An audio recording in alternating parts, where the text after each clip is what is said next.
Pray करेंगे। धन्यवाद यीशु, धन्यवाद परमेश्वर, तू महान है, योग्य है, भला है प्रभु। प्रभु तेरी महिमा प्रभु सदा की है परमेश्वर।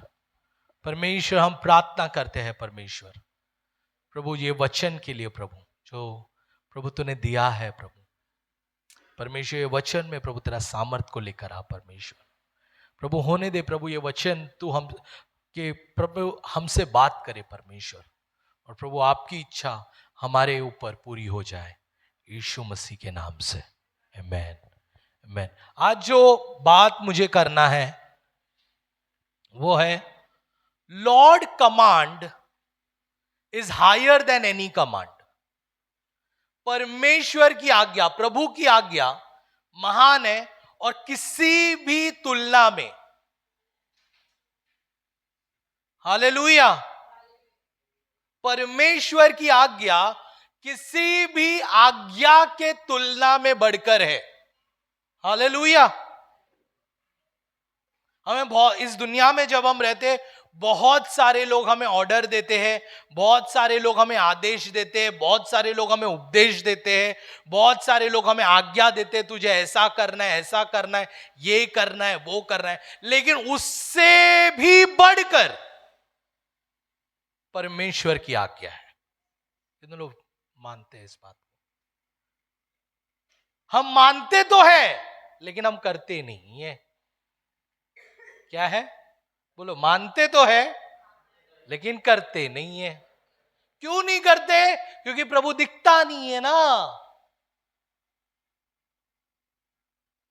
हालेलुया। तो ये बात को समझने के लिए हमें ये बात समझना पड़ेगा कि हमारा परमेश्वर कैसा है, हमारा परमेश्वर कौन है, या हमारा परमेश्वर कैसा है। तो आइए भजन संगीता 113 में 4 से लेकर 6 पढ़ेंगे। देखो क्या लिखता है। यहोवा सब जाति के ऊपर महान है। सबसे पहली चीज, आपके सारे जाति के ऊपर कौन है? कौन है? बोलो, मेरा परमेश्वर हर जाति के ऊपर है। हालेलुया। तो अगर जाति को ही आज्ञा देती है, उससे भी बढ़कर आज्ञा किसकी आज्ञा है? हमारे परमेश्वर की, जिसके हम आराधना करते हैं। हालेलुया। फिर क्या लिखता है? और उसकी महिमा आकाश से भी ऊंची है।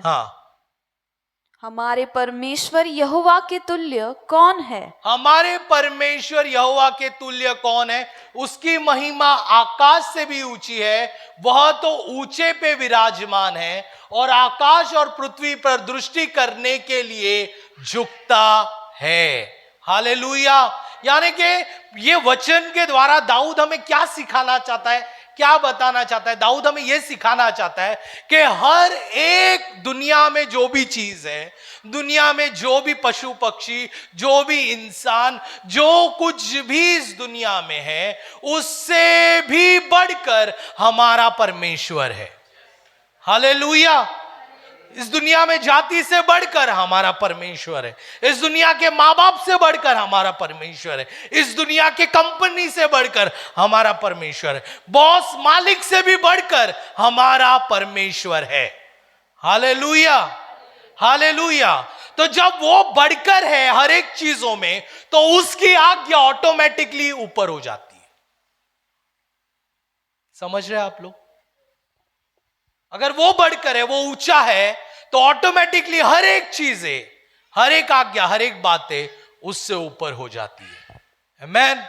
इसलिए कलीसिया, देखो मैं प्रे कर रहा था हफ्ते भर कि परमेश्वर क्या वचन ले आओ। प्रभु ने कहा इस बार यह वचन को लाना जरूरी है कि हर एक चीजों से बढ़कर परमेश्वर की आज्ञा है।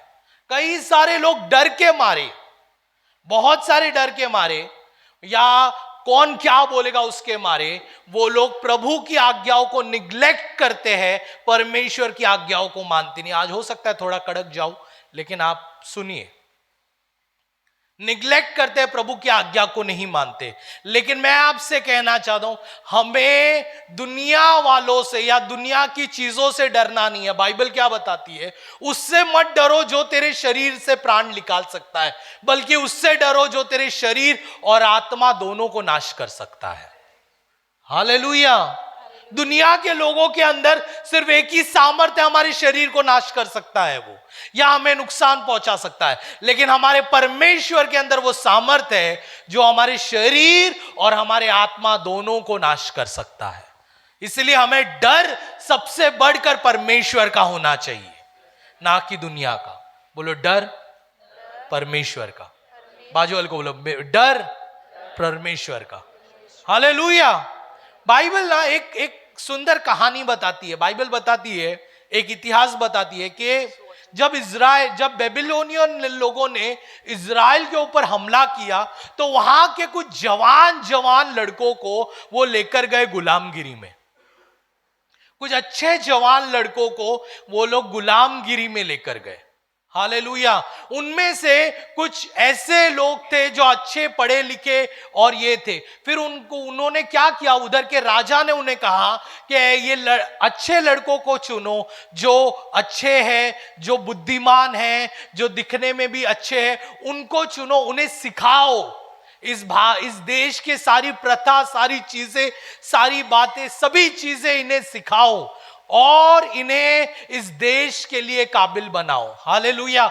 यानी कि जवान लड़कों को गुलामगिरी में लिया गया, उनको उस देश में बेबीलोन में रखा गया, उन्हें सारी बातें सिखाई गई, उन्हें पढ़ाया गया, सारी चीजें उनके साथ की गई और फिर उन्हें अच्छे पोस्ट पे नियुक्त किया गया, देश के अच्छे पोस्ट पे नियुक्त किया गया। हालेलुया।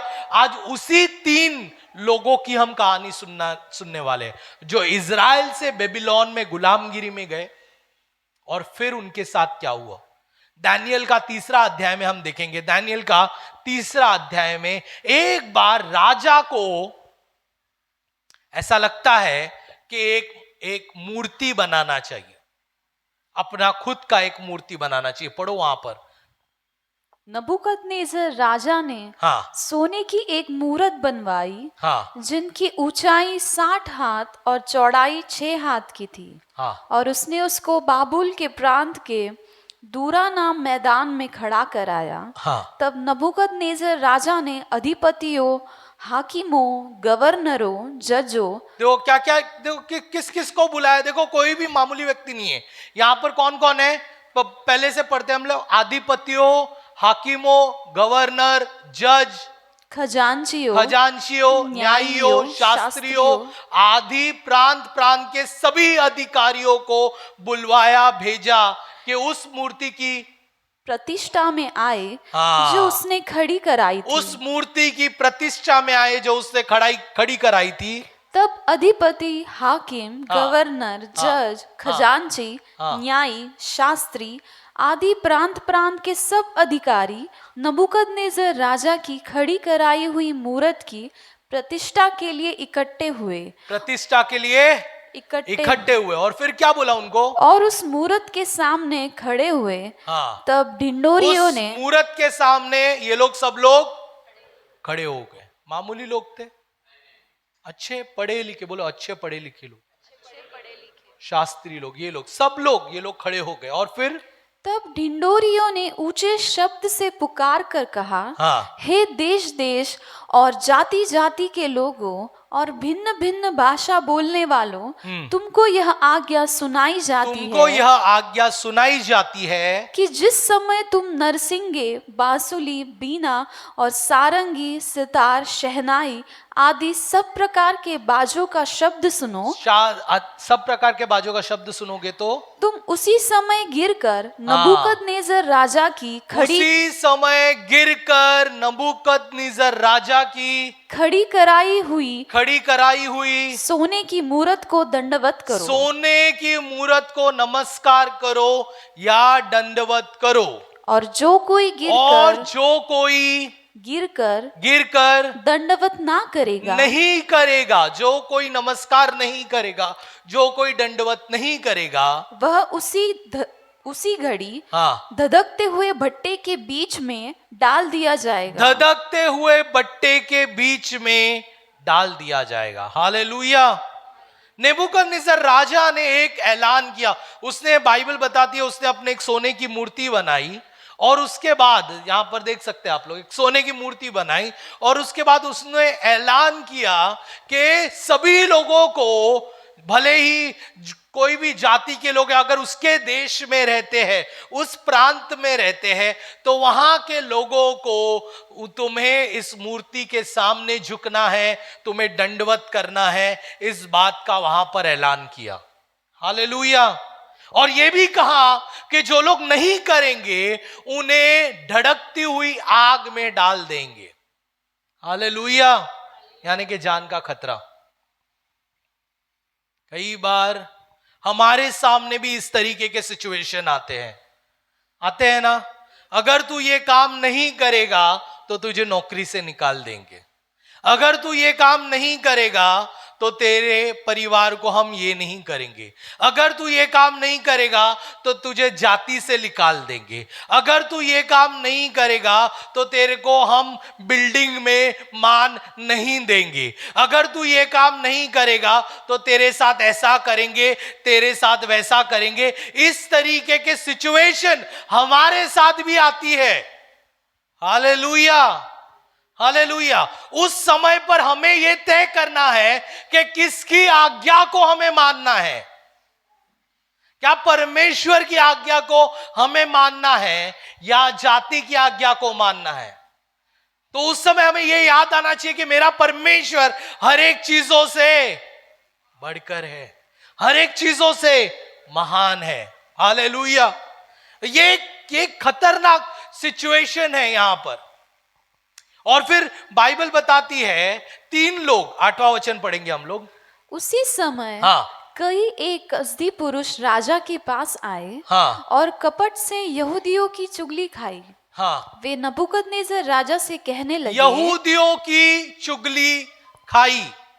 यहूदियों के बारे में वो बोलने लगे, चुगली करने लगे। क्या बोलने लगे? तू चिरंजीवी रहे, हाँ, हे राजा, हाँ, तूने तो यह आज्ञा दी है कि जो मनुष्य नरसिंगे, बांसुली, वीणा, सारंगी, सितार, शहनाई आदि सब प्रकार के बाजों का शब्द सुने, हाँ, वह गिरकर उस सोने की मूरत को दंडवत करे। हाँ, और जो कोई गिरकर दंडवत ना करे वह धधकते हुए भट्टे के बीच में डाल दिया जाए। देख शद्रक, मेशक और एबेदनीगो, ये तीनों लोग कुछ यहूदी पुरुष है, हाँ, जिन्हें तूने बाबुल के प्रांत के कार्यों के ऊपर नियुक्त किया है। अभी ये लोग कोई मामूली लोग नहीं थे, ये लोग बाबुल के प्रांत के ऊपर नियुक्त किए गए थे। दे वर एडमिनिस्ट्रेटर्स। हालेलुया। अगर इन शॉर्ट में अगर आपको बताने जाऊं तो वो कौन थे पता है? आज के युग के आईएएस पुरुष, आईएएस जो रहते, कलेक्टर्स जो रहते, एडमिनिस्ट्रेटर, इंडियन एडमिनिस्ट्रेटिव सर्विस के जिस तरीके के लोग रहते, उस तरीके के नियुक्त किए गए शद्रक, मेशक, अबेदनीगो लोग थे। हालेलुया। और वो देश का एक कानून बन गया था कि हर एक लोगों को उस मूर्ति के सामने झुकना है। हालेलुया। वो देश का कानून, उस देश का कानून राजा ने अगर बोल दिया तो वो कानून बन जाता है। तो वो कानून बन गया था उस समय का कि आपको झुकना है। लेकिन बाइबल बताती है ये 3 पुरुष, शद्रक, मेशक, अबेदनीगो, ये तीनों ने तय किया कि हम झुकेंगे नहीं। क्यों नहीं झुकेंगे? क्या राजा का नफरत करते थे? नहीं करते थे वो लोग, लेकिन उन्हें पता था कि मेरा परमेश्वर की आज्ञा ये राजा की आज्ञा से बढ़कर है। हालेलुया। तो वो आगे पढ़ते, क्या लिखता है? उन पुरुषों ने हे राजा, तेरी आज्ञा की कुछ चिंता नहीं की। वे तेरे देवताओं की उपासना नहीं करते। वे देवता तुम्हारे देवताओं की उपासना नहीं करते। और जो सोने की मूर्ति तूने बनाई है तेरी, उसको दंडवत भी वो लोग नहीं करते। फिर आगे, शद्रक, मेशक और ओबेदनेगो ने राजा से कहा, अभी सुनो, राजा ने उनको बुलाया राजा बुलाकर क्या बोलता है, तुमको झुकना पड़ेगा। क्या करना पड़ेगा? झुकना पड़ेगा। हमको भी बुलाते हैं, बोला तुमको ये करना पड़ेगा, तुमको वो करना पड़ेगा, तुम्हें ऐसा करना पड़ेगा, तुम्हें ऐसा करना। कई बार गलत चीजें करने के लिए हमें एनकरेज करते हैं, गलत चीजें करने के लिए। एक्स्ट्रा पैसा देता हूं तू ये गलत काम कर ले, एक्स्ट्रा चीजें देता हूं तू ये गलत चीजें कर ले। हालेलुया। गलत चीजें करने के लिए आपको ये करते हैं। लेकिन मैं आपसे कहता हूं, भले ही कोई नहीं देखता हो, लेकिन तेरा परमेश्वर तुझे देखता है। हालेलुया। तेरा परमेश्वर तुझे देखता है।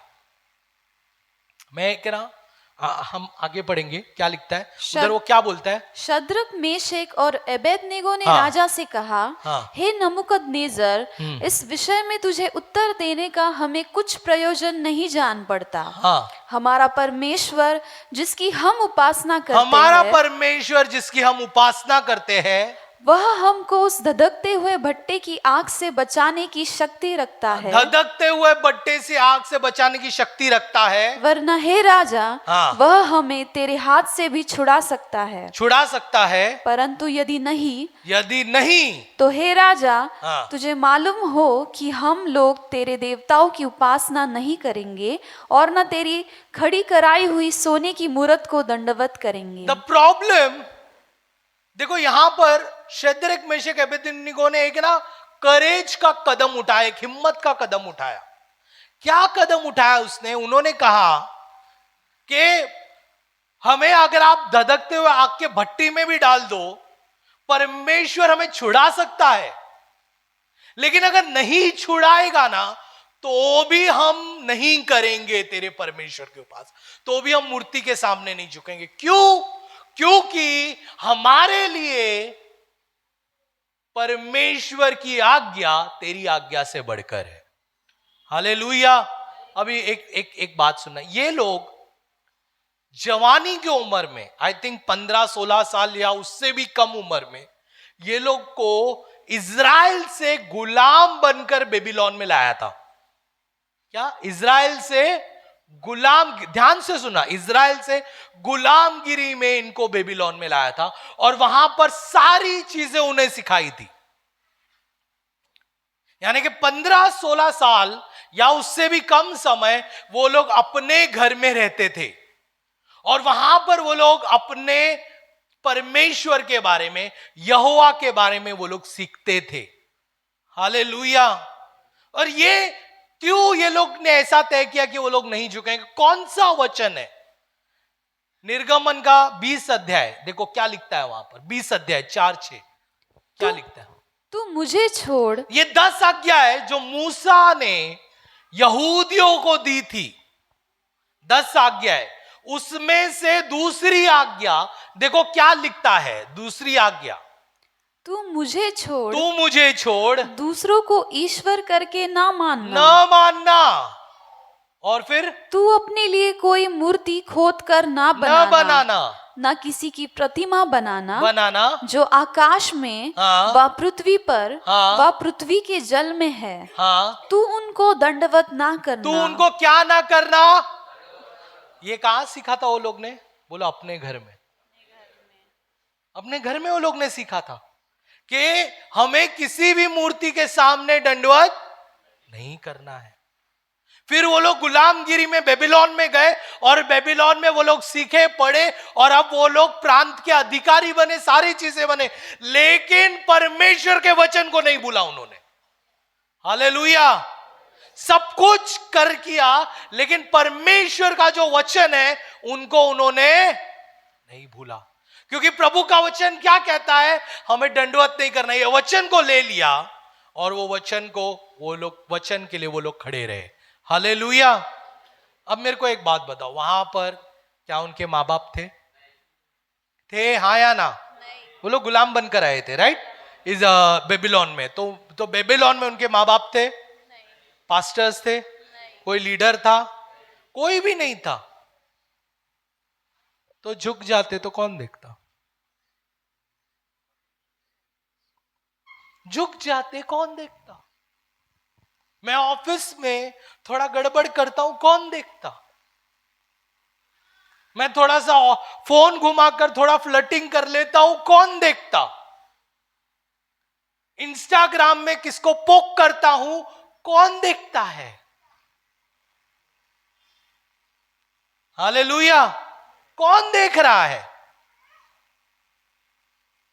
कोई नहीं है। पास्टर थोड़ी है। रात को मैं क्या कर रहा हूं थोड़ी पास्टर देख रहा है। मेरे माँ बाप थोड़ी सो गए, वो थोड़ी देख रहे हैं क्या कर रहा हूं मैं।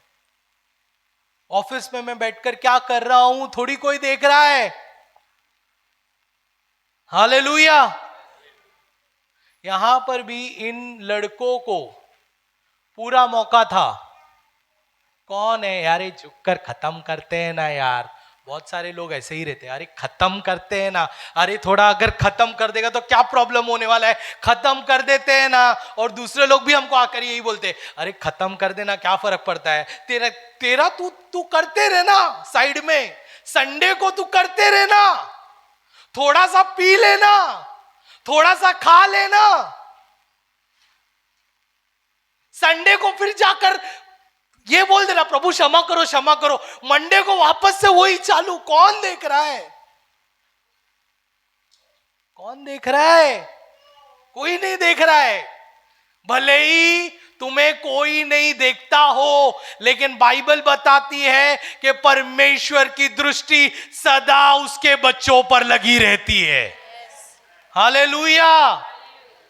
प्रभु की दृष्टि सदा तुझ पर लगी रहती है, सदा तुझ पर है। हालेलुया। एक राज की बात बताओ आपको, बोलो आपको पता है आपके साथ एक स्वर्गदूत बना हुआ है? बोलो मेरे साथ एक स्वर्गदूत है। आपके साथ ना एक स्वर्गदूत बना हुआ है। आप जहां जाते हो वो स्वर्गदूत आपके साथ रहता है। एंड उसके पास एक बुक है। क्या है? बुक है। आपने जब पहली बार परमेश्वर से क्षमा मांगा, आपने जो कुछ भी किया वो सब खत्म कर दिया, फिर एक नया किताब स्वर्गदूत आपको जोड़ दिया गया और एक नया किताब उसके साथ दिया गया। आप जो कुछ भी लिख रहे हो, जो कुछ भी कर रहे हो, वो स्वर्गदूत लिख रहा है। क्या कर रहा है? लिख रहा है। आप अच्छा करते हो, वो भी लिखता है। आप जो बुरा कर रहे हो, आपको लगता है कोई नहीं देख रहा है यार, कर लेते, लेकिन वो लिख रहा है। और जब हम परमेश्वर के सामने खड़े रहेंगे, आप बोलेंगे प्रभु अच्छा वचन दिया था मैंने, प्रभु अच्छा मैंने बजाया था, गाना गाया था, परमेश्वर अच्छे रीति से ये किया था, अच्छे रीति से वो किया था। तब स्वर्गदूत किताब को खोलेगा, बोलेगा 15 तारीख को नवंबर को तू किसको देख रहा था?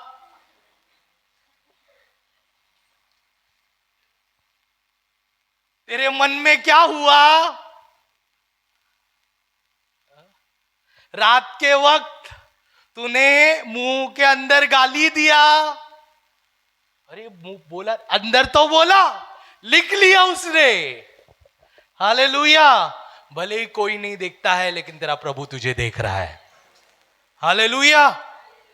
आपको मालूम है, जब मैं एक कंपनी में, आपको एक गवाही देना चाहता हूं। एक कंपनी में मैं काम करता था, और मैं जब वर्शिप लीडर था, उस दौरान की बात मैं बताता हूं। एक कंपनी में मैं काम करता था, और कंपनी में काम करने के वक्त मुझे दूसरे किसी कंपनी का ऑफर आया। मैंने जॉब चेंज किया और मैं उस कंपनी में लग गया। ध्यान से सुनना, उस कंपनी में लगने के बाद तकरीबन 2 महीने हो गए थे। 2 महीने हो गए थे, और 2 महीने होने के बाद मुझे, और उसी समय पर मैंने घर भी लिया था। तो मेरा घर का EMI भी चल रहा था, सारा चीज चल रहा था। तो उस वक्त मैंने घर भी लिया था, और उसी समय पर मेरे कंपनी वालों ने मुझे कुछ ऐसी बात करने को बोली जो एकदम ही गलत थी, पूरी गलत थी। उन्होंने बोला ऐसी बातें कर जो एकदम गलत थी। मैंने बोला मैं ये नहीं कर सकता। उसने बोला नहीं, तुझे करना पड़ेगा, अगर आप नहीं करोगे तो आपको छोड़ना पड़ेगा। मैं आपको सच बताता हूं, मेरे मन में मैं बैठा, मैंने बोला क्या करूं मैं। फिर मेरे मन में एक ख्याल ये भी आया जो हमेशा हमारे मन में आता है, कौन देख रहा है? कोई नहीं है यहां पर, किसको पता चलेगा?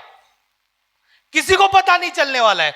जो मैं करूंगा सिर्फ मेरे को ही है, किसी को पता नहीं चलने वाला है कि ये क्या किया मैंने करके, किसी को पता नहीं चलेगा। तो मैं कर लेता हूं। मैं आपको बता रहा हूं, आप देख रहे हो अरे पास्टर ने, हाँ बाबा, मैंने बोला मैं कर लेता हूं, क्या प्रॉब्लम है? किसी को पता चल, कौन सा विश्वासी यहां पर है? कोई भी नहीं है, कर लेता हूं यार, चल जाएगा, नौकरी तो बच जाएगी, इतना पगार कौन देने वाला है।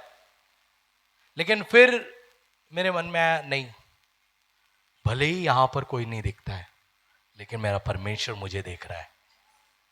मैंने कहा, मैं गया मेरे मैनेजर के पास, सीनियर मैनेजर, उनको बोला मैं नहीं करूंगा ये चीज, आप चाहे मेरे को कुछ। उसने बोला नहीं तो अभी का अभी रिजाइन करो, नौकरी छोड़। मैंने बोला मेरा 15 दिन का पगार, बोलता वो भी नहीं देंगे तुझे। सुन रहे हो आप लोग? मैंने बोला 15 दिन, बोलता वो भी नहीं देंगे, तू अभी का अभी नौकरी छोड़। मैंने बोला ठीक है। मैंने साइन किया, रिजाइन किया, और उसमें मुझसे लिखवाया कि मैं मेरी 15 दिन का पगार छोड़ रहा हूं। सुनो ध्यान से, लिखवा कर दिया कि तू 15 दिन का पगार, वरना तेरे को करना पड़ेगा। मैं बोला मैं नहीं करूंगा, कुछ भी हो जाए। तो मैंने लिख कर दे दिया। अच्छा, उसके बाद क्या हुआ? क्या मुझे अच्छी नौकरी मिल गई? अभी बहुत सारी कहानी में क्या होता है, whenever this type of ending, उसके बाद तुरंत होता है अरे फिर अच्छी नौकरी मिल गई। नहीं मिली, नहीं मिली।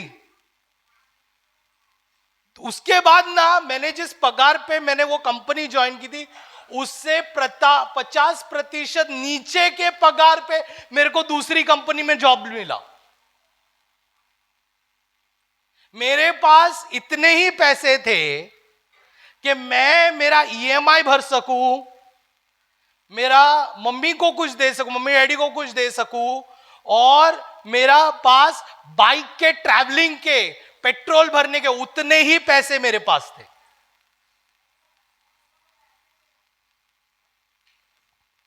हालेलुया।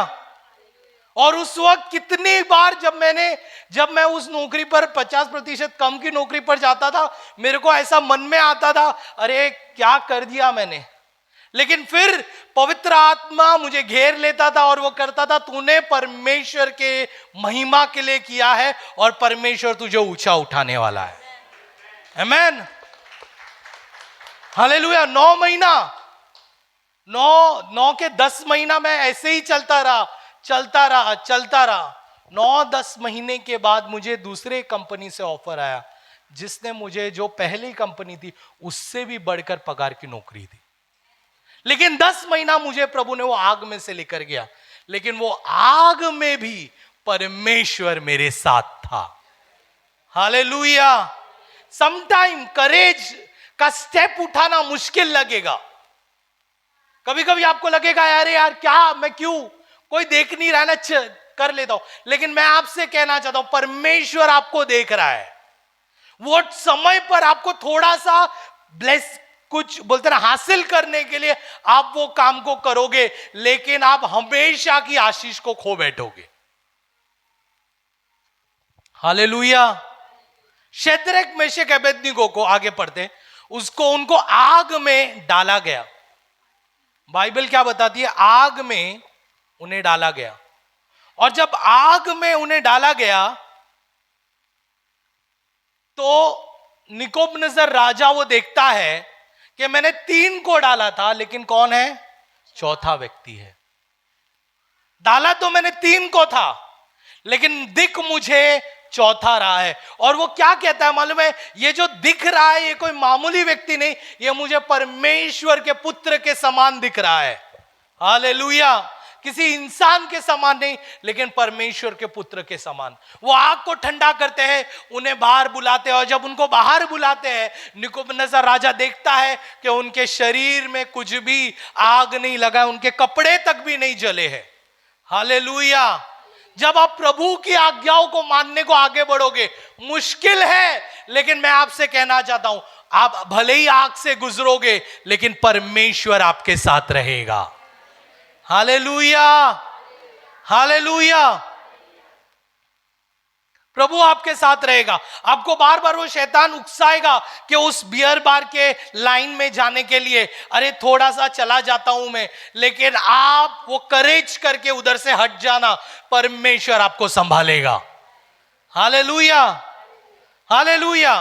कई बार delete all the wrong phone number in your mobile. आज के दिन सारे जितने भी रॉन्ग फोन मन करेगा उसको डायल करूं मैं, उससे बात करूं मैं, उससे ये करूं मैं, लेकिन मैं आपसे कहना चाहता हूं, भले ही प्रभु आप, कोई इंसान आपको नहीं देख रहा है, लेकिन परमेश्वर आपको दे रहा है। डिलीट करो, सारे के सारे नंबर डिलीट करो, करेज में खड़े रहो। हालेलुया। प्रभु से कहो, प्रभु मैं खड़ा हूं तेरे लिए, मैं तेरे लिए खड़ा हूं। देखो, शद्रक, मेशक, अबेदनीगो ने प्रभु की आज्ञा को श्रेष्ठ समझा। प्रभु का आज्ञा कहता है कि परमेश्वर महान है, उसकी आज्ञाओं को मानना है हमें। तो उसकी आज्ञाओं को जब उसने श्रेष्ठ समझा तो सारी चीजें सही हो गई। जब आप प्रभु की आज्ञा को श्रेष्ठ समझोगे, प्रभु आपको ऊंचा उठाएगा। हालेलुया, प्रभु आपको ऊंचा उठाएगा। आइए सरों को झुकाएंगे, प्रार्थना करेंगे। Thank you Jesus, thank you lord, thank you lord. Hallelujah. प्रभु हम धन्यवाद देते हैं प्रभु इस वचन के लिए। परमेश्वर प्रभु धन्यवाद प्रभु इस बात को समझाने के लिए, इस बात को हमारे अंदर डालने के लिए कि प्रभु तेरी आज्ञा इस दुनिया की इस हर एक आज्ञा से बढ़कर है। परमेश्वर, परमेश्वर हमें सहायता कर प्रभु, ताकि हम उनमें चल सके। हमें करेज दे प्रभु, जैसे शद्रक, मेशक, अबेदनीगो के अंदर वो करेज था प्रभु। Give us that courage lord, give us that boldness lord, ताकि हम तेरे आज्ञाओं में, तेरे बातों में हम चल सके। ये प्रार्थना हम मांगते हैं यीशु मसीह के पवित्र और मीठे नाम से, आमीन। आइए इस समय प्रभु की स्तुति हो। मैं विश्वास करती हूँ कि इस वीडियो के द्वारा आपने आशीष पाई है। ऐसी कई वीडियोस को देखने के लिए आप हमारे चैनल को लाइक, शेयर और सब्सक्राइब कर सकते हैं। आप हमारे इंस्टाग्राम और फेसबुक पेज को भी फॉलो कर सकते हैं। प्रभु आपको आशीष दे।